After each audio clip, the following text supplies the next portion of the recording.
Hello, my name is Trina Baker, and this is my podcast video for Introduction to Cognitive Psychology at Fort Hays State University, and it is about Chapter 8 of the text, Language Production. Spoiler alert, I think that this chapter and the next one, which is a long one, about language comprehension, are probably going to be my favorites out of the entire text. I love learning about language science, especially about the brain's role in sending and receiving language and communication. Good stuff. I will do my best to stay focused and not get too carried away. What were the key points of Chapter 8? Basically, a bit of an introduction to what languages are and the different elements of language production, which I'll go into more detail on in a moment. So what is language? The text defines language as a complex system of symbols and rules which allow us to communicate, think, record information, and express emotion. Language is important because human beings need to connect and communicate with others of our kind. Properties that are shared by all languages. The text shares 6 of them. There's communication, which we already touched on. Symbolism, which would be words and symbols that stand for things or concepts. Structure, such as language rules and things like that. Multiple levels, like how there's letters and words and sentences within the language. Generativity, which is like creativity in making different words and expressions, figures of speech that vary from language to language.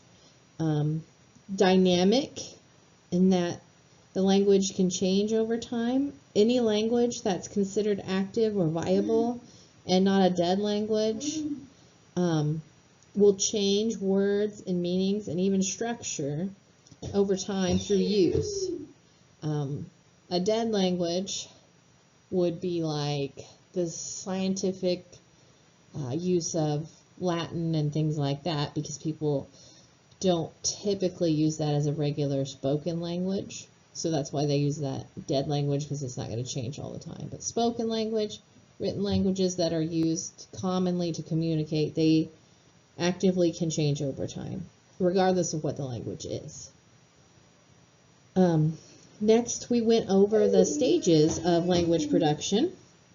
Conceptualization, formulation, articulation, and self-monitoring.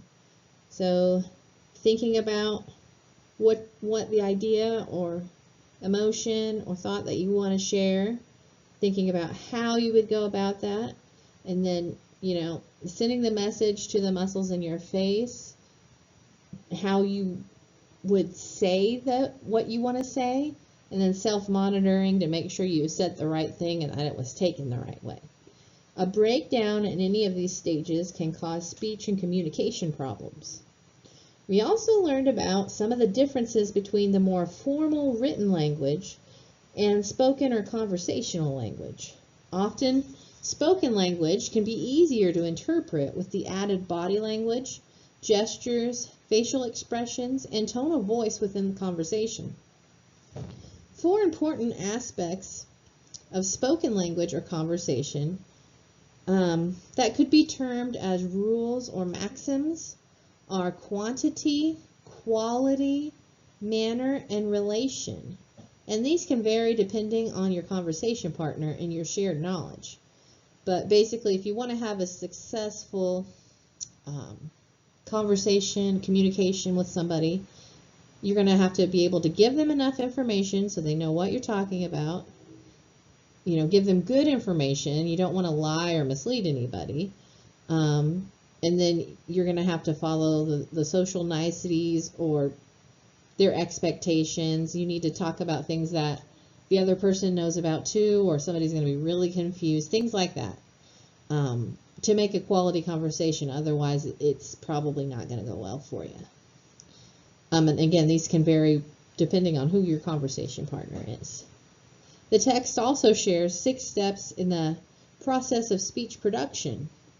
And these are listed as identification of meaning, selection of a syntactic structure, generation of intonation, contour, insertion of content words, formation of affixes and function words, and specification of phonetic segments. And the text also discussed spoken speech errors such as anticipation errors, and consonant reversals, deletion, and a few others. I thought the most humorous one that I saw was spoonerism, where they kind of just reversed one sound within there, but there were a couple others there as well. I apologize if I'm going too fast or overloading anyone here. The textbook does go into a lot more detail. I'm just trying to streamline my summary. I thought this was all good content, though, that was worth mentioning.